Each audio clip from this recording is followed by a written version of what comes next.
Hey everyone, this is Tim from thebasemesh.com, and in this video I'm going to give you a brief introduction to the site.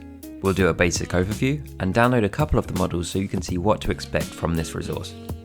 The Base Mesh is a site that's dedicated to providing high quality base meshes for your created projects. Whether you need a prop for an animation, an asset for your game, a base to be sculpted on, this library has you covered.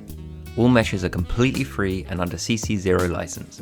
That means you don't have to credit myself or the site, and can be used in any personal or commercial works. I'll put a link in the description if you'd like to learn more about the CC0 license.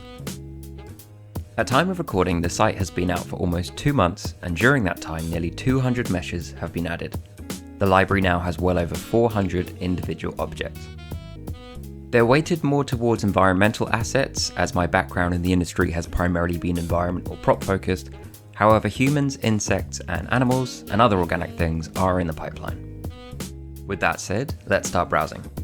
As I mentioned, there are currently over 400 assets to choose from, with more added every week. Each mesh comes with a basic UV unwrap, whilst adhering to real-world scale wherever applicable. There's no need to create an account or give over your details in order to download an asset. So to browse the library, you can use the search bar. So let's type something in like sword. You can clear your search by clicking the small X, or using the clear all button, which will go back to displaying the entire library. If you'd prefer, you can search by category instead. And you can also search multiple categories at once. Finally, you can sort the results either ascending or descending alphabetically. The new category is where you can go to see recently added props.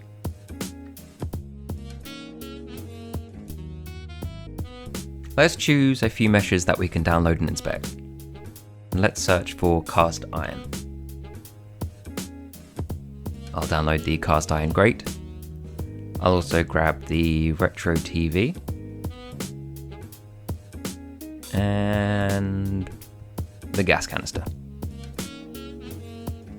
Pressing download will instantly download a zip file to your default location. Mine's going directly into my downloads folder. Each zip comes with an FBX, OBJ, as well as a PNG of the asset. I'm going to extract these files so they're ready to import, in this case, into good old Blender. So now I'm in Blender, let's grab everything in the scene and yeet! I'm going to go to File, Import FBX, and choose one of the FBXs. Let's start with the cast iron grate first. I'm going to turn on the wireframe, and when I do, we can see that the model's topology is clean. We're ready to take it forward to create a high poly version or further optimize it to become a game ready asset. With that said, the topology of the model is low enough that it will go directly into a game engine, so it's perfect if you'd like a quick model for blocking out a scene or for prototyping. If we head on over to the UV editing tab, we can see that the asset has a basic set of UVs, which allow you to jump straight into texturing, whether that's in your default 3D software or in something else such as 3D Coat, Marmoset or Substance Painter. So overall, pretty nice and straightforward. Let's take a look at the other two models. I'm now going to import both models, but this time import one FBX and one OBJ. So let's also grab the gas canister. Cool.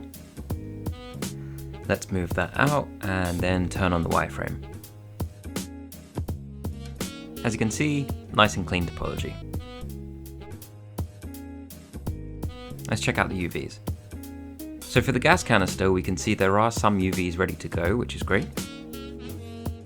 And when we check out the retro TV, we can see there is some overlap. And this is because there are two sets. One for the screen and one for the body.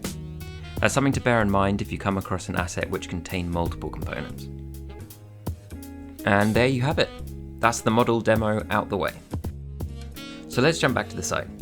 There's a little bit of info about me and why this site exists on the About page.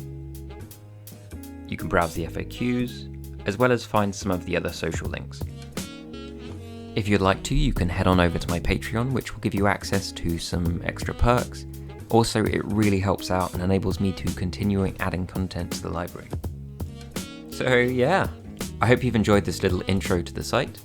I just want to say thank you so much to everyone that shared the link on socials, to those who have donated. A big shout out to my patrons. I'm beyond grateful for all of your support and I look forward to providing more content. I better get on with creating some more models, so until next time, happy creating.